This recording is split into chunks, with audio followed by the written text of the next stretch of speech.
할렐루야. 오늘도 주님을 예배하기 나오신 성도님들 한 분 한 분을 예수님의 이름으로 환영하고 축복합니다. 제가 기도하고 오늘 예배 시작하도록 하겠습니다. 하나님 감사합니다. 오늘도 우리에게 주의를 허락하여 주시고 주님 전에 나와 예배하게 하심에 감사합니다. 아버지, 오늘은 특별히 행복 나눔 축제로서 하나님 앞에 나아갑니다. 아버지, 우리가 더욱더 영혼 구원에 힘쓰며 나아가는 한수 우리의 교회 되기를 소망합니다. 아버지, 이 시간 우리가 힘을 다해 마음을 다해 뜻을 다해 주님을 찬양하며 나아가기 원합니다. 아버지 앞에 기쁨을 다하여 마음을 다하여 찬양하며 나아가기 원하옵나이다. 아버지, 우리의 마음을 우리의 생각을 다스려 주시옵소서. 성령님 이곳에 임재하여 주셔서 이곳을 다스려 주시옵소서. 예수님의 이름으로 기도드립니다. 아멘. 이 시간 사랑하는 나의 아버지 함께 찬양하며 나아가겠습니다.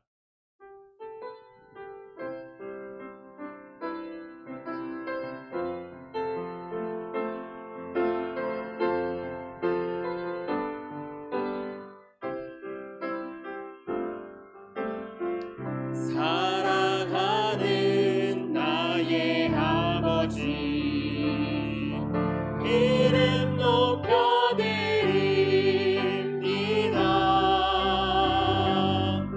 주의 나라 찬양 속에 임하시니 능력에 주께 찬송하네. 전능하신 하나님 찬양,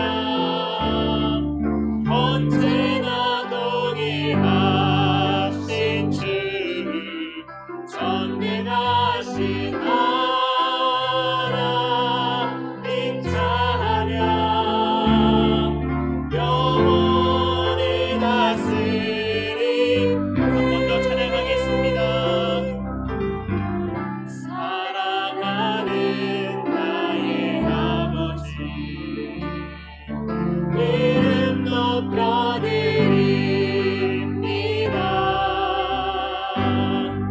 주의 나라 찬양 속에 임하시니 능력에 주께 찬송하네. 전능하신 하나님 찬양, 언제나 동일하신 주, 전능하신 하나님 찬양, 영원히 다스림. 전능하신 하나님,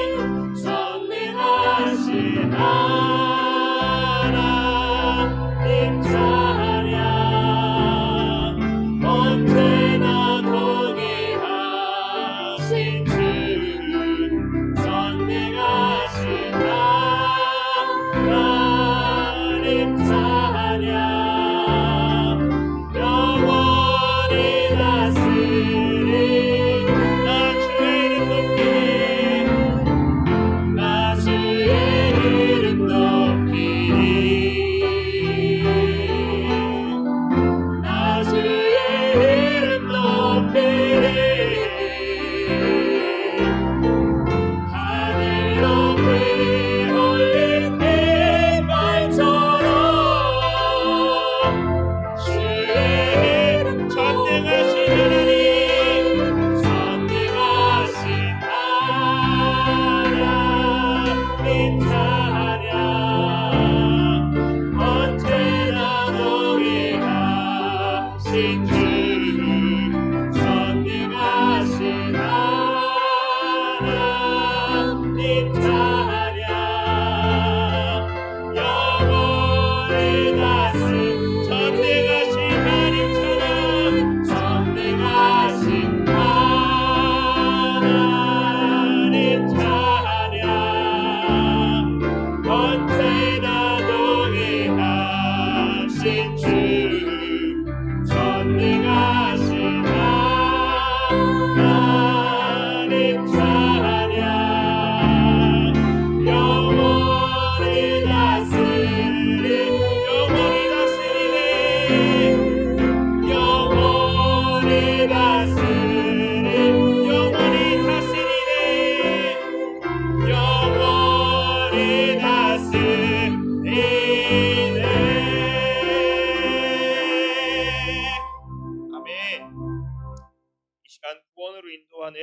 함께 찬양하며 나아가겠습니다. 박수치며 함께 찬양하겠습니다. 구원으로 인도하네 그물을 참 좁으며 생명으로 인도하네 그 길은 참 험하니 우리 몸에 제워있는 그 더러운 죄짐을 하나 없이 벗어놓고 힘써서 들어갑시다. 구원으로 인도하는 그 좁은 문 들어가 영생으로 인도하는 그 생명 1절 한 번 더 찬양합니다. 구원으로 인도하는 그 길은 참 좁으며 생명으로 인도하는 그 길은 참 험하니 우리 몸에 채워있는 그 더러운 죄짐을 하나 없이 벗어놓고 힘써서 들어갑시다. 구원으로 인도하는 그 좁은 문 들어가 영생으로 인도하는 그 생명길 갑시다. 이 세상에 많은 사람 큰 문으로 들어가 넓은 길로 갈지라도 멸망으로 끝나니 세상 헛된 풍의 영화 모두 내어버리고 주의 말씀 순종하여 그 생명길로 갑시다. 구원으로 인도하는 그 좁은 문 들어가 영생으로 인도하는 그 생명길 갑시다. 구원의 문 열렸으니 주의 공로 힘입어 주저 말고 들어가서 생명길로 갑시다. 구원의 문 닫힌 후에 들어가고 싶으나 한 번 닫힌 구원의 문 또 열려지지 않으니 구원으로 인도하는 그 좁은 문 들어가 영생으로 인도하는 그 생명 구원으로 인도하는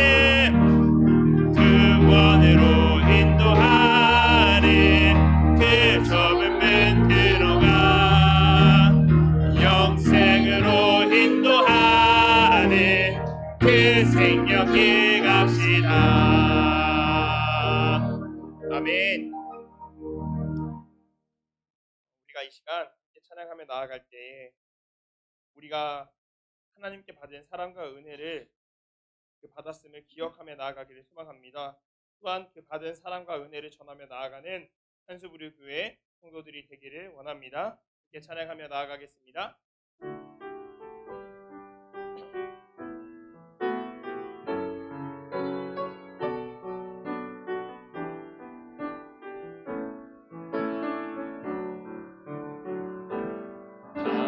감사해요 깨닫지 못했었는데 내가 얼마나 소중한 존재라는 것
찬양하겠습니다. 감사해요 깨닫지 못했었는데 내가 얼마나 소중한 존재라는 걸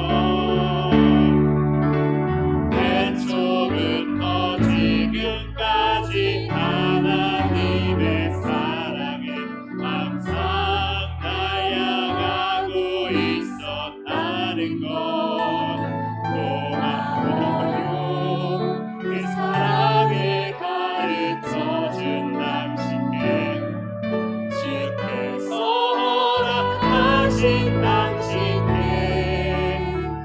그리스도의 사랑을 더욱 섬기며 이제 나도 세상에 전하리라. 당신은 사랑받기 위해 그리고 그 사랑 전하기 위해 주께서 택하시고 이 땅에 심으셨네. 또 하나의 열매를 당신의 사랑받기 위해 당신은 사랑받기 위해 그리고 그 사랑 전하기 위해 주께서 택하시고 이 땅에 심으셨네. 또 하나의 열매 당신은 사랑받기 위해 당신은 사랑받기 위해 그리고 그 사랑 전하기 위해 주께서 택하시고 이 땅에 심으셨네. 또 하나의 열매를 또 하나의 열매를 바라시며 또 하나의 열매를 또 하나의 열매를 바라시며 또 하나의 열매를 바라시며 아멘. 할렐루야. 반갑습니다. 오늘 행복 나눔 축제에 오신 여러분을 진심으로 환영하고 축복합니다. 우리 함께 앞뒤좌우 형제 자매 함께 인사하겠습니다. 반갑습니다. 환영하며 축복합니다. 여러분 진심으로 환영하고 축복합니다. 정현종 시인의 방문객이라는 시를 보면 사람이 운다는 건 실로 어마어마한 일이다. 한 사람의 일생이 오기 때문이다. 라는 글귀가 있습니다. 이 시를 잠깐 소개하면 사람이 온다는 건 실은 어마어마한 일이다. 그는 그의 과거와 현재와 그의 미래와 함께 오기 때문이다. 한 사람의 일생이 오기 때문이다. 부서지기 쉬운, 그래서 부서지기도 했을 마음이 오는 것이다. 그 갈피를 아마 바람은 더듬어 볼 수 있을 마음, 내 마음이 그런 바람을 흉내낸다면 필경, 환대가 될 것이다. 정현종 시인의 방문객, 사람이 온다는 것은 실로 어마어마한 일이다. 왜냐하면 그 사람의 일생이 오는 것이다. 이렇게 시를 노래하고 있습니다. 오늘 저는 여러분이 이 예배 자리에 나오신 것은 하나님의 특별한 은혜와 축복인 줄 믿습니다. 여러분이 이곳에 계신 것은 실은 어마어마한 일입니다. 그러나 이것보다 더 어마어마한 사실이 있습니다. 그게 뭐냐면 하나님이 여러분을 사랑하신다. 하나님이 여러분을 사랑하는 것만큼 더 어마어마한 일은 없는 겁니다. 믿습니까? 하나님이 여러분을 사랑한다. 근데 이 사실을 우리가 잘 깨닫지 못해요.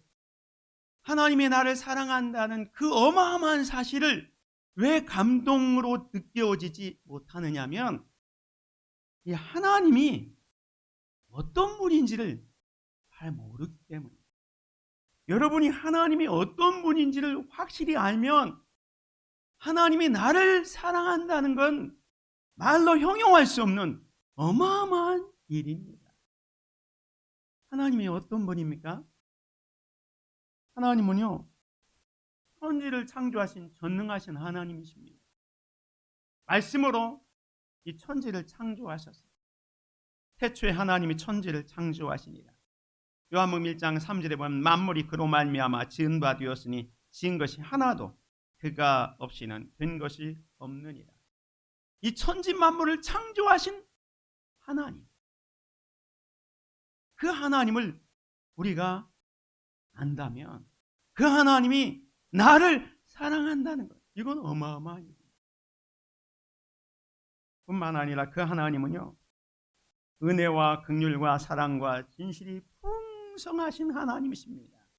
시편 86편 15절에 보면 주여 주는 긍휼히 여기시며 은혜를 베푸시며 노하기를 더디하시며 인자와 진실이 풍성하신 하나님이시오니.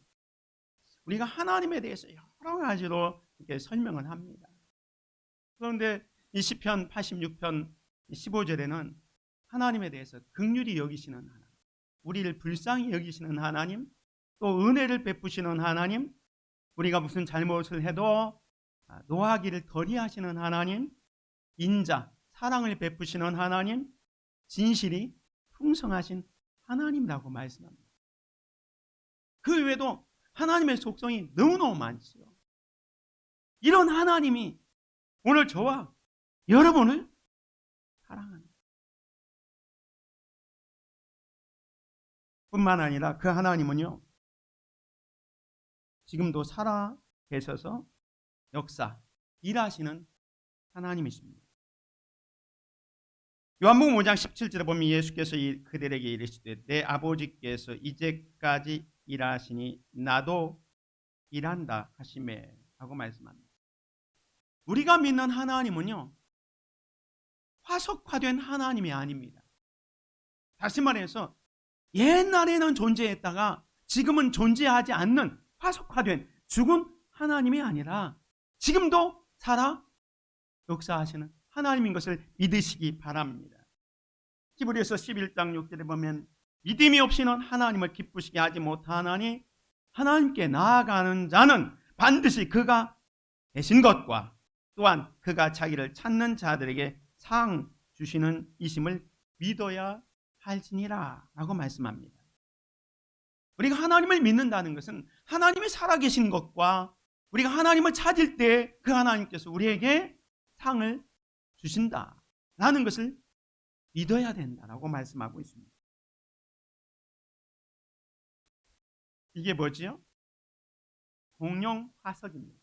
화석입니다. 공룡에 대해서 우리가 잘 알죠. 옛날에 존재했지만 지금은 지구상에 더 이상 존재하지 않는 동물입니다. 그냥 화석으로만 그 존재를 알 수 있습니다. 지금도 박물관에 가면 많은 화석들이 있습니다. 제가 지난주 월요일부터 수요일까지 세미나가 있어서 대전에 가는데 대전에 가보니까 박물관을 갈 기회가 있어요. 가보니까 이런 화석들이 많이 있더라고요. 그리고 큰 호랑이도 박제해 놓았더라고요. 그런데 그것들은 살아있지 않기 때문에 아무런 힘이나 사람에게 위협이 되지 않습니다. 그저 박물관에서 사람들에게 구경거리로 전시될 뿐입니다. 그러나 오늘 저와 여러분이 믿는 하나님은 살아계신 하나님이시라는 사실을 믿으시기 바랍니다. 죽어 있는 하나님이 아니라 성경 속에 옛날 이야기 속에 갇혀 있는 하나님이 아니라 그저 전설 속에 있는 하나님이 아니라 지금도 살아 계셔서 우리 가운데 역사하시는 하나님이십니다. 뿐만 아니라 지금도 살아 계셔서 우리를 보호하시고 인도하시는 하나님이십니다.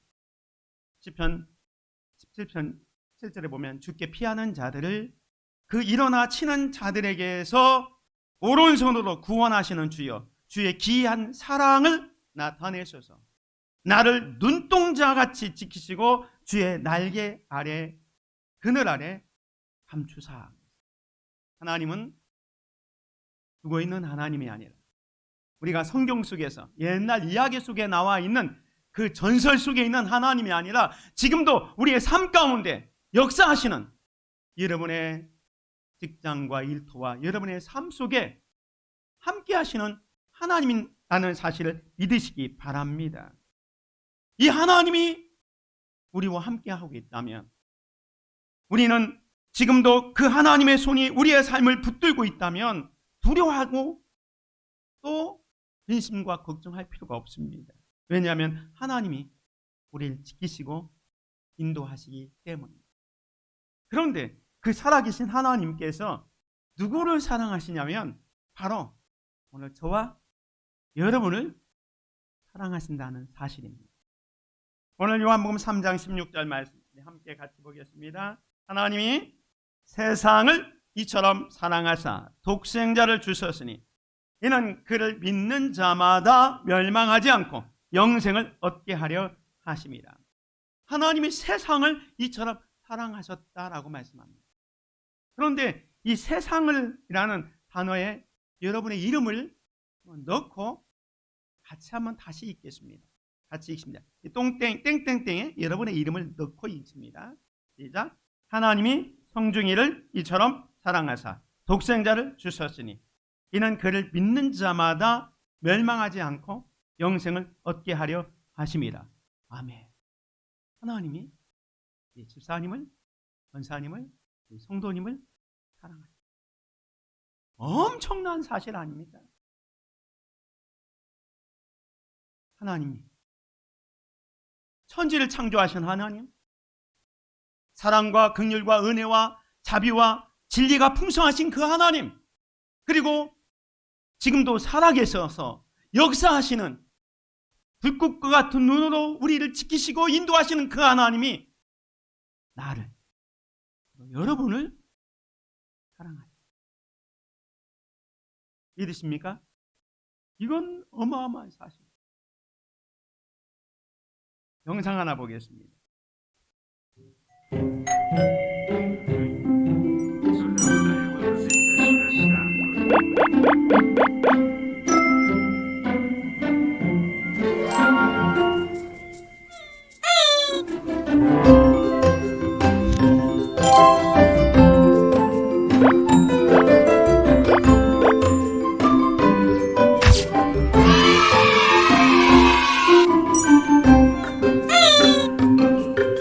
이 영상은 여러분 많이 보았을 겁니다. 바이든 대통령이 G7 정상회의에 있을 때 막 달려가가지고 우리 대통령을 반갑게 맞이하는 장면이었습니다. 이 장면이 왜 많은 사람들에게 효자가 됐냐면 미국 대통령, 나이도 많고 또 세계의 대통령 아닙니까? 그 대통령이 우리 대통령한테 만나기 위해서 막 달려가서 반갑게 얘기하는 걸 보면서 아, 대단하다. 이런 이야기를 했던 겁니다.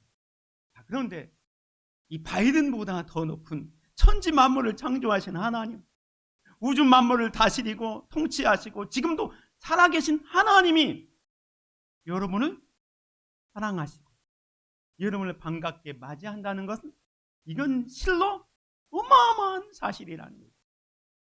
세상에 어떤 대통령이 누구를 만나는 것도 이렇게 어마어마한 일인데 천지를 창조하신 하나님, 사랑과 긍휼과 은혜와 자비와 진실이 풍성하신 하나님, 죽어있는 하나님이 아니라 살아 역사하시고 지금도 불꽃 같은 눈으로 우리를 지키시는 그 하나님이 여러분을 말 그대로 버선발로 막 찾아와서 우리를 반갑게 맞이하시고 사랑하신다. 할렐루야. 이 놀라운 은혜를 우리가 입었습니다. 도대체 우리가 어떤 존재입니까? 다윗은 이렇게 고백합니다. 나는 벌레요 사람이 아니라 사람의 비방거리요 백성의 조롱거리이다. 다윗이 왕이었잖아요. 근데 이 다윗이 자기의 처지를 생각하면서 나는 벌레요 사람이 아니라 사람의 비방거리요 백성의 조롱거리다 라고 자기의 존재를 이렇게 연약하다는 것을 표현하고 있습니다. 그만큼 우리는 연약하고 부족한 존재였기 때문에 벌레와 같다라는 표현을 한 거예요.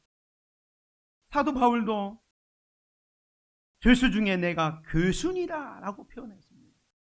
사도 바울이 주님을 위해서 여러 가지 일들을 많이 했지만 하나님 앞에서 자기의 모습을 돌아보니까 죄인 중에 내가 교순이라 라고 자기를 표현하고 있습니다.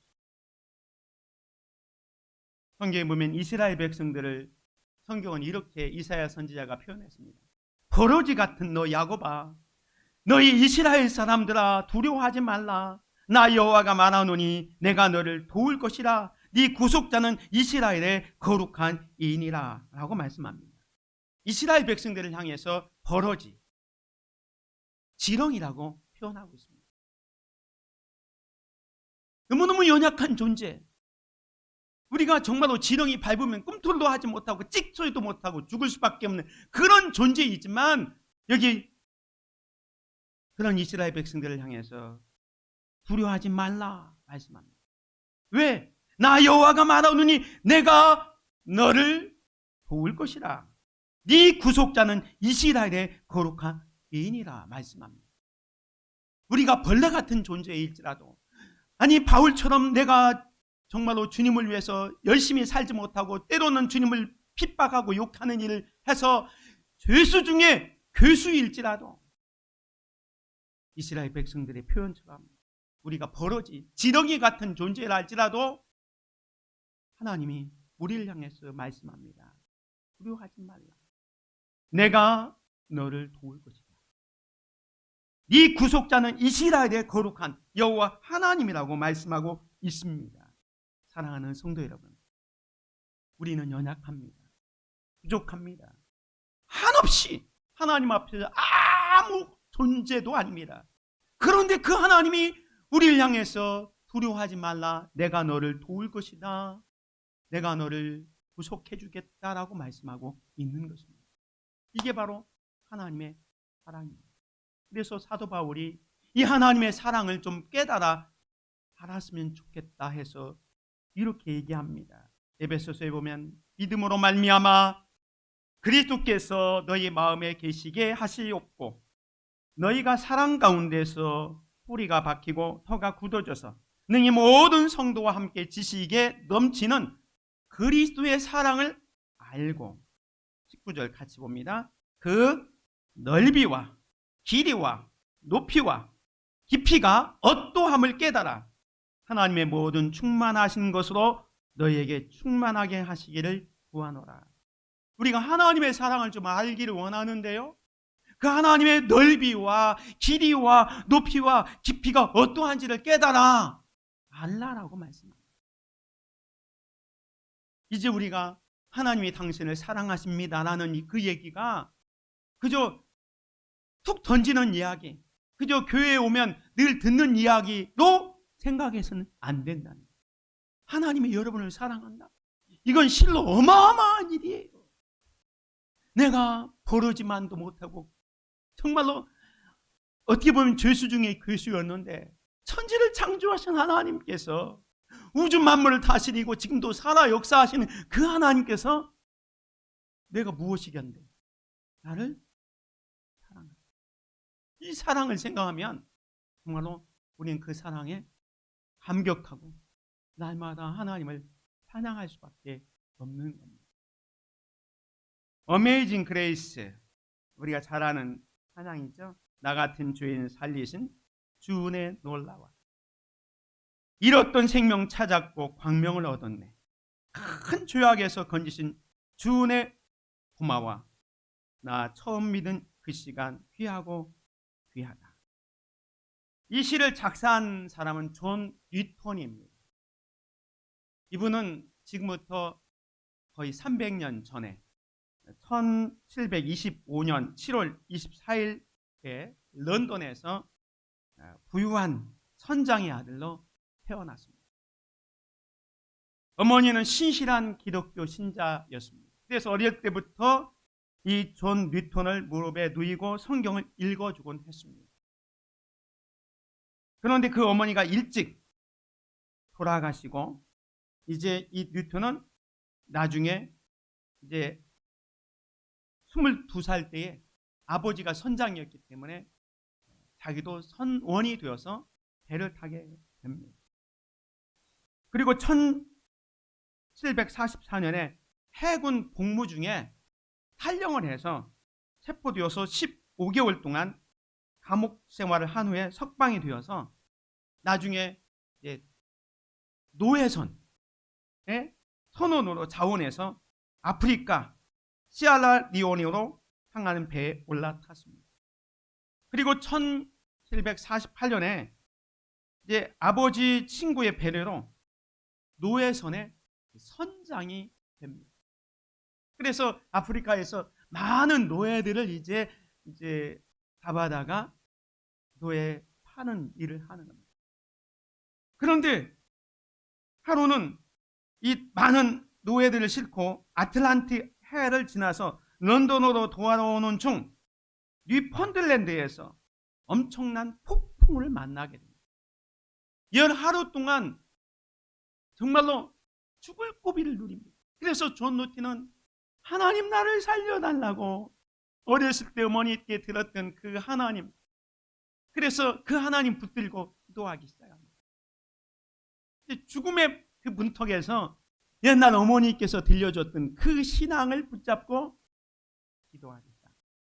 드디어 하나님 앞에 돌아오는 회심을 하게 됩니다. 이 회심 이후에도 7년 동안 더 그 노예 선장으로 있었지만 이후에는 노예들을 상대하는 그 방법이 예전과는 다른 모습으로 상대를 하게 됩니다. 이제 노예 선장의 사역도 마치고 그가 받은 은혜, 받은 사랑에 의해서 신학을 공부해서 목회자가 됩니다. 그리고 나서 자기가 노예 선장으로 있었을 때 그 노예들이 그 팔려갈 때 그 심정, 그런데 그들이 이렇게 구원받았던 그런 감격들을 가사로 쓴 것이 바로 Amazing Grace입니다. 우리 성경, 우리 찬송가에는 좀 번역이 그렇지만 원래 번역으로 보면 처절하게 하나님께서 베풀으신 그 은혜를 노래하고 있습니다. 이것이 영화화된 것이 영화 프리덤이라는 영화에 나옵니다. 사랑하는 성도 여러분, 우리가 하나님의 은혜를 받았다는 건 정말 어메이징 그레이스, 엄청난 은혜라는 사실을 믿으시기 바랍니다. 그러면 그 하나님께서 어떻게 나를 사랑하셨습니까? 하나님의 사랑을 표현하는 단어에는 구약적인 표현과 신약적인 표현이 있는데 구약은 헤세드라는 단어로 이야기합니다. 헤세드, 지속적이며 변함없는 사랑을 이야기할 때 헤세드 얘기합니다. 신명기 7장 13절에 보면 곧 너를 사랑하시고 복을 주사 너를 번성하게 하시되 네게 주리라고 내 조상들에게 맹세하신 땅에서 내 소생에게 은혜를 베풀며 꼭 말씀하고 있는데 이때 사랑을 헤세드, 하나님의 지속적이고 변함없는 사랑을 얘기할 때 헤세드라 이야기합니다. 신약은 똑같은 사랑이지만 우리가 잘 아는 것처럼 아가페라는 단어를 씁니다. 무조건적이며 끝없는 사랑을 얘기할 때 아가페라고 얘기합니다. 요한일서 4장에 보면 하나님의 사랑이 우리에게 이렇게 나타난 바 되었으니 하면서 그 하나님의 사랑을 쭉 이야기하고 있는데 여기서 사랑은 아가페라고 이야기합니다. 그래서 하나님의 사랑을 특징을 보면 세 가지로 요약할 수 있습니다. 뭐 더 많이 이야기할 수 있지만 시간관계상 세 가지. 무조건적입니다. 변함이 없습니다. 그리고 끝없는 사랑을 베풀어 주십니다. 하나님께서 여러분을 사랑하실 때 주권적으로 사랑해 주셨다는 거예요. 여러분에게 어떤 특별한 조건이 있어서 여러분을 사랑한 게 아니라 아무 조건을 달지 않고 사랑해 주셨습니다. 로마서 5장에 보면 우리가 아직 연약할 때에 8절 우리가 아직 죄인 되었을 때에 10절에 보면 우리가 곧 원수 되었을 때에 우리가 연약하지만 죄인이지만 여전히 원수이었지만 하나님이 우리를 사랑하사 독생자를 보내주시고 그 예수님이 우리를 위해서 죽으시는 그 사랑을 베풀어 주셨다는 거예요. 이런 사랑을 우리가 받았는데 우리는 때로 하나님께서 나를 어떻게 사랑하고 있습니까? 라고 이야기할 때가 있습니다. 그 이야기는 이스라엘 백성들도 마찬가지였습니다. 말라기 보면 여호와께서 이르시되 내가 너희를 사랑하노라 하나 하나님께서 내가 너희를 사랑한다라고 얘기하는데 이스라엘 백성들은 말합니다. 너희는 이르기를 주께서 어떻게 우리를 사랑하셨나이까 하는도다. 나 여호와가 말하노나 에서는 야곱의 형이 아니냐. 그러나 내가 야곱을 사랑하였고 에서는 미워하였으되. 하나님의 사랑에 대해서 이삭의 쌍둥이 아들 에서와 야곱의 얘기를 합니다. 같은 날 거의 동시에 태어난 쌍둥이 에서와 야곱이 있습니다. 근데 하나님께서는 에서는 미워하였고 야곱은 사랑했다. 이게 하나님의 주권이고 하나님의 은혜라는 거예요. 어떤 조건과 어떤 환경 때문에 사랑하는 게 아니라 하나님의 주권, 하나님의 은혜로 사랑하게 됩니다. 오늘 우리도 마찬가지입니다. 우리가 뭐 잘나서 똑똑해서 무슨 어떤 조건이 있어서 하나님께서 우리를 사랑하신 게 아니라 아무 조건 없이 하나님의 주권으로 우리를 수많은 사람들 중에 선택해서 하나님의 사랑을 베풀어 주셨습니다. 할렐루야. 이 사랑을 우리가 받은 거예요. 만약에 조건을 따지고 사랑했다면 사실 하나님의 사랑을 받을 만한 사람이 저부터도 하나님의 사랑받기보다는 징계가 더 많았을 거예요. 하나님은 아무 조건 없이 우리를 사랑해 주셨어요. 뿐만 아니라 그 사랑은 변하지도 않습니다. 환경이 변해도 하나님의 사랑은 변하지 않습니다. 로마서 8장에 보면 누가 정죄하리요 죽으실 뿐 아니라 다시 살아나신 이는 그리스도 예수시니 그는 하나님 우편에 계신 자요 우리를 위하여 간구하시는 자신이라. 누가 우리를 그리스도의 사랑에서 끊으리요 환난이나 곤고나 박해나 기근이나 적신이나 위험이나 칼이라. 우리가 어떤 형편에 있더라도 하나님의 사랑에서 우리를 끊어낼 수 없다. 하나님의 변하지 않도록 우리를 영원토록 사랑하십니다. 할렐루야. 이게 하나님의 크신 사랑이에요.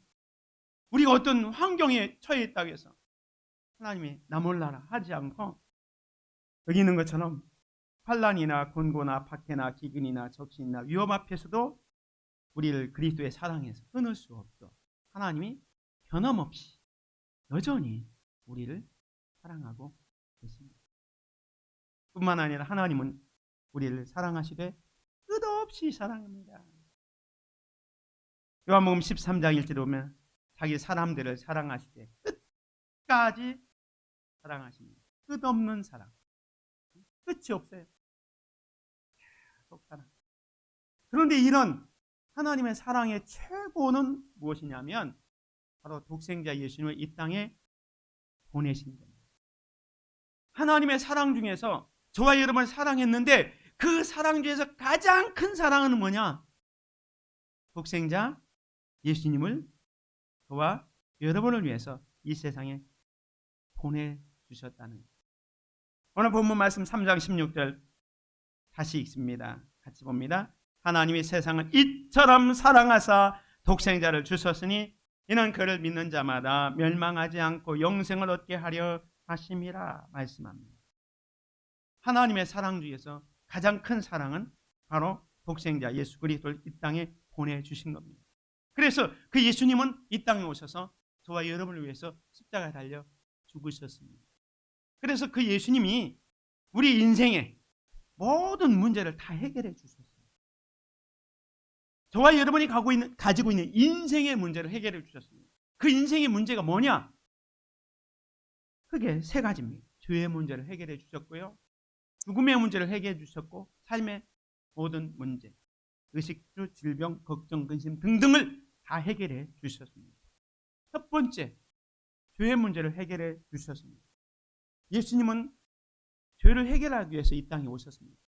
예수라는 이름의 뜻이 뭡니까? 마태복음 1장 21절에 보면 아들을 낳으리니 이름을 예수라 하라. 이는 그가 자기 백성을 그들의 죄에서 구원할 자이십니다. 예수님은 우리의 죄를 해결해 주시기 위해서 이 땅에 오셨습니다. 그리고 실제로 십자가 달려 죽으셔서 그 죄 문제를 해결해 주셨습니다. 베드로전서 3장 18절에 보면 그리스도께서는 단번에 죄를 위하여 죽으사 의인으로서 불의한 자를 대신하셨으니 이는 우리를 하나님 앞으로 인도하려 하십니다. 육체로는 죽음을 당하시고 영으로는 살리심을 받으셨습니다. 십자가에 달려 죽으심으로 말미암아 저와 여러분이 죄 때문에 죽어야 되는 예수님께서 단번에 죄를 위하여 의인으로서 불의한 자 저와 여러분을 대신해서 죽으셔서 우리를 하나님께로 인도하게 되었다. 이게 놀라운 사실 아닙니까? 예수님이 이 땅에 오신 이유가 저와 여러분의 죄 문제를 해결해 주시기 위해서 오셨습니다. 뿐만 아니라 죽음의 문제를 해결해 주셨습니다. 십자가에 달려 죽으신 것으로 끝나지 않고 3일 만에 부활하셨습니다. 예수께서 이르시되 나는 부활이요 생명이니 나를 믿는 자는 죽어도 살겠고 고린도전서 15장 20절에 보면 그러나 이제 그리스도께서 죽은 자 가운데서 다시 살아나사 잠자는 자들의 첫 열매가 되셨도다. 사망이 한 사람으로 말미암았으니 죽은 자의 부활도 한 사람으로 말미암는. 예수님은 우리를 위하여 십자가에 달려 죽으셨습니다. 저와 여러분의 죄 때문에. 근데 그것으로 끝나지 않고 다시 3일 만에 부활하심으로 말미암아 사탄의 가장 큰 무기 죽음의 권세를 물리쳐서 다시 부활하셨습니다. 우리에게 영원한 생명을 주시고 약속하시면서 부활하십니다. 할렐루야. 이 놀라운 사실을 믿으시기 바랍니다. 뿐만 아니라 주님은 우리의 모든 문제를 해결해 주시는데 양식의 문제 해결해 주셨습니다. 예수님께서 보리떡 5개와 물고기 2마리로 5,000명을 먹이잖아요. 이 뭡니까? 예수님께서 우리의 먹을 것까지도 해결해 주십니다. 뿐만 아니라 예수님은 질병의 문제도 해결해 주셨습니다. 예수님께서 많은 질병들을 고치셨잖아요. 마태복음 8장 6절에 보면 16절에 보면 예수께서 말씀으로 귀신들을 쫓아내시고 병든 자들을 다 고치시니 이는 선지자 이사야를 통하여 하신 말씀에 우리의 연약한 것을 친히 담당하시고 병을 짊어지셨도다 할문을 이루려 하십니다. 우리의 육체의 질병뿐만 아니라 마음의 질병까지 영적인 질병까지 다 치유해 주셨습니다. 사랑하는 성도 여러분, 여러분에게 가지고 있는 염려, 근심, 걱정이 무엇입니까? 그것까지도 주님은 다 해결해 주십니다. 수고하고 무거운 짐진 자들아 다 내게로 오라. 내가 너희를 쉬게 하리라 말씀합니다. 주님 안에 갔을 때에 주님 안에서 참된 안식과 평강을 얻습니다. 아무것도 염려하지 말고 오직 모든 일에 너희 구할 것을 감사함으로 하리라. 그러면 평강이 하나님께서 예수 그리스도 안에서 너희의 마음과 생각을 지켜주신다 말씀합니다. 그래서 예수 그리스도는 바로 행복의 시작입니다. 사랑하는 성도 여러분, 이 놀라운 사실을 아는 것으로 끝이는 안 되고요. 이 예수님을 여러분이 인격적으로 여러분의 구주로 영접해야 합니다. 요한복음 1장 12절에 보면 영접하는 자, 곧 그 이름을 믿는 자들에게는 하나님의 자녀가 되는 권세를 주셨다라고 말씀하고 있습니다. 여기서 영접한다는 것은 무엇이냐면 여러분의 마음속에 이 예수님을 받아들이는 걸 말합니다. 믿는 것을 말합니다. 예수 그리스도를 믿는다라는 것은 무엇을 의미하냐면 오늘 본문에 보면 예수님께서 이런 말씀을 합니다. 모세가 광야에서 뱀을 든 것 같이 인자도 들려야 하리니. 출애굽 때 이스라엘 백성들이 원망하고 불평할 때 불뱀이 나타나서 그 원망과 불평하는 사람들 물어서 독사에 물려서 다 죽어갔습니다. 그때 하나님께서 치료의 방법이 뭐냐면 모세에게 놋뱀을 만들라 그랬어요. 그래서 놋뱀을 장대 높이 달라서 그 불뱀, 독사에 물린 자마다 노뱀을 바라보는 순간 다 살게 됐습니다.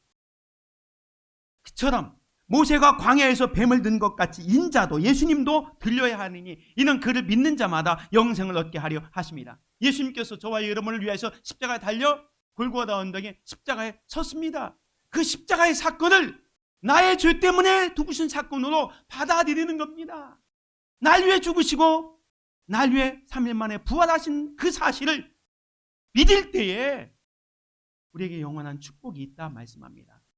그래서 말씀합니다. 하나님이 이처럼 이는 그를 믿는 자마다 영생을 얻게 하려 하십니다. 그를 믿는다는 거예요. 어떤 사건은 예수님이 나를 위해 십자가에 죽으시고 부활하신 그 사실을 믿는 거예요. 그래서 10절에 보면 하나님이 그 아들을 세상에 보내신 것은 세상을 심판하려 하심이 아니요 그로 말미암아 세상을 구원을 받게 하려 하십니다. 우리에게 구원을 주시기 위해서 독생자 예수님을 이 땅에 보내주셨다는 거예요. 그래서 여러분이 예수님을 인격적으로 영접하기 위해서는 예수님이 어떤 분인가를 분명히 알아야 됩니다. 예수님은 이 땅에 많은 사람들이 얘기합니다. 선한 선생님, 훌륭한 선생님, 심지어 예수님을 선지자라고 얘기하지만 물론 맞습니다. 그러나 더 중요한 것은 예수님은 이 땅에 인간의 몸을 입고 온 육체를 입은 하나님이라는 사실입니다. 그리고 나의 죄 때문에, 나의 허물 때문에 십자가에서 죽으시고 부활하신 구원자라는 사실을 믿는 거예요. 하나님 아들이시고 나를 구원하신 구원자라는 사실을 믿는 겁니다. 그리고 왜 나 같은 존재, 아까 처음에 말씀하셨지만 정말로 벌레와도 못하고 죄수 중에 교수였던 나 자신이 어떤 잔재인지 분명히 알 필요가 있어요. 성경은 모든 인간은 죄인이라고 말씀합니다. 저와 여러분을 포함해서 다 죄인입니다. 의인은 없나니 하나도 없습니다. 그래서 그 죄의 삭은 형벌, 사망입니다. 그래서 구원이 필요한 겁니다. 내가 의인이라면 하나님, 예수님 필요 없습니다. 근데 내가 죄인이기 때문에 그 죄의 삭은 멸망이기 때문에, 사망이기 때문에 이 사망에서 건져낼 분은 하나님이시면서 인간의 몸을 입고 온 예수님, 죄 없으신 그분이 나의 대신 십자가에 달려 죽어서 우리의 구원을 이룬 그분이 필요하다는 거예요. 그래서 예수님을 인격적으로 영접하기 위해서는 예수님을 내 자신의 죄의 문제를 해결하신 구원자로 인정하는 거예요. 그저 단순히 그냥 여기 예배에 한번 참석하는 것이 아니고 예수님을 인격적으로 만나야 한다는 거예요. 그래서 행함이 아니라 믿음으로 구원을 받는 거예요. 성경에 보면 예수님을 인격적으로 만난, 그래서 구원을 얻은 사람들이 많이 나오고 있습니다. 베드로, 이 베드로는 어떤 사람이었습니까?